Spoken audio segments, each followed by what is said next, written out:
that there is no way out of the current ethnic politics. I've met many capable and qualified young leaders in this country and the diaspora who have given up hope of ever taking their rightful place to lead this country because they don't enjoy political patronage, which for long has defined our politics. I also know many capable and qualified women who have kept away from the political process because of the violence and corruption and even humiliation that define our politics besides ethnicity. I hope that by my stepping forward, it will inspire them and inspire many more to dare to dream of a country that is not gripped by these vices. Ladies and gentlemen, Kenya faces numerous challenges that must be confronted honestly. Hiding behind tribalism will no longer do us. An environment with many jobless and desperate young people only results in social and political instability. And jobs cannot be created in an environment of instability made worse by tribal politics. We cannot continue along that dangerous cyclical path. My fellow Kenyans, our country today also faces the challenge of a youth population bulge that can be traced back to the high birth rates of the late 1970s and 1980s, a time when Kenya had the highest population growth rate in the whole world. Those are children, those are babies of the 70s and 80s, are now adults who need jobs and opportunities to live in dignity. They are able to work, and they are willing to work, but the jobs don't exist. Our reality today is that a large percentage of our youth population is jobless, and most of them may never get a job in their lifetime. Yet we have wasted many years engaged in tribal power schemes and tribal strategies at the expense of creating a better life for our young population, whom we always call the leaders of tomorrow.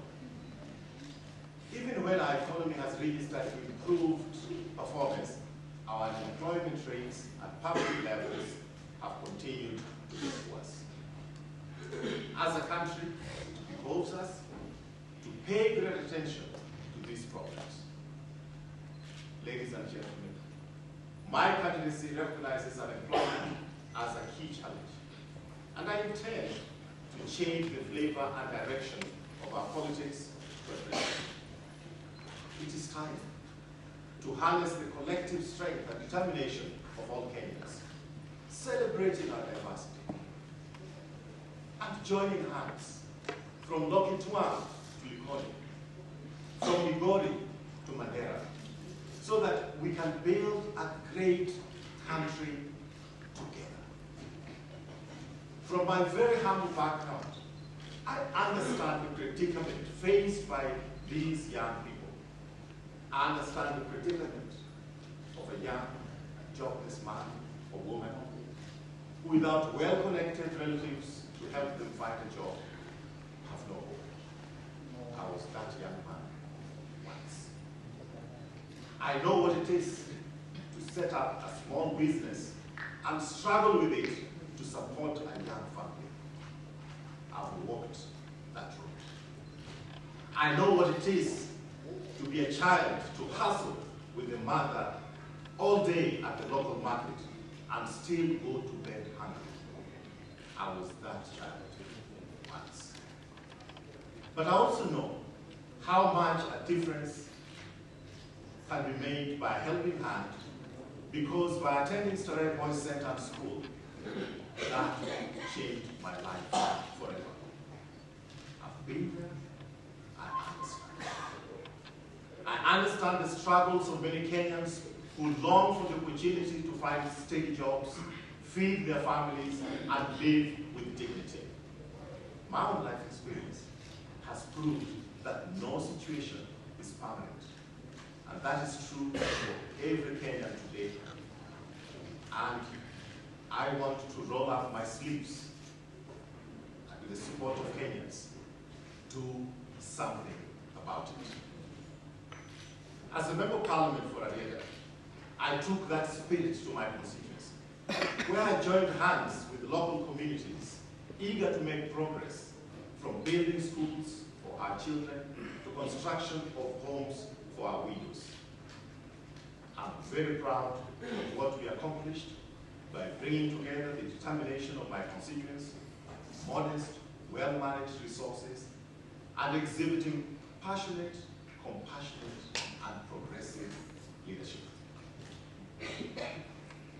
As a government minister, I make decisions in the best interest of Kenyans and our country as a whole.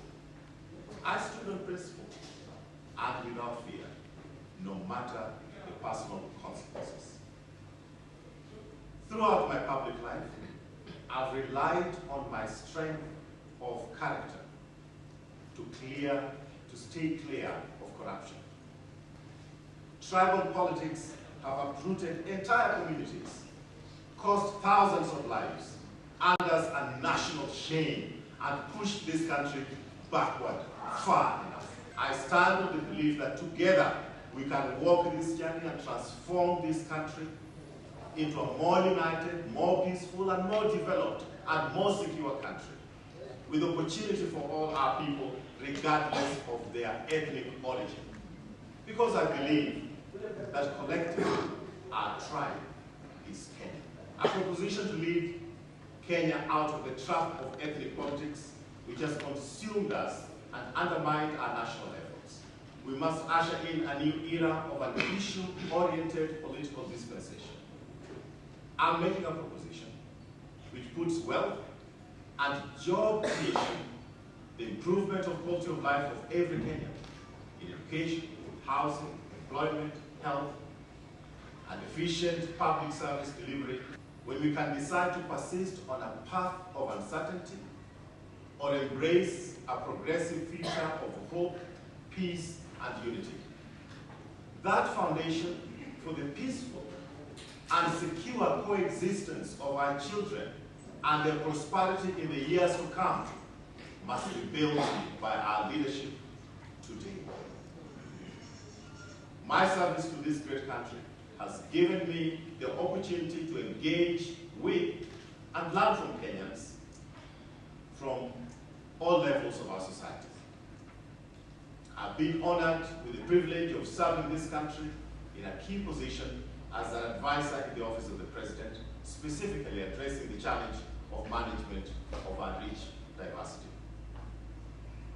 From the dreams and hopes of unemployed young men and women, to the challenges facing families who are struggling to make ends meet, the aspirations of both new and established business owners, the inner workings of a legislative process, and in proudly representing this country as a foreign minister, engaging our friends and partners around the world. I'm humbled by that diverse experience. And I've been inspired by the determination and resilience of Kenyans to forge a better, united, and peaceful country. Despite the challenges that we still face, however, the last 9 years have set Kenya moving rapidly and irreversibly towards greatness. We must bring the country together, tone down our hate politics, and carry along everyone, the youth, the women, the disenfranchised, the disabled, the marginalized communities, so that united we can take this country to the next level.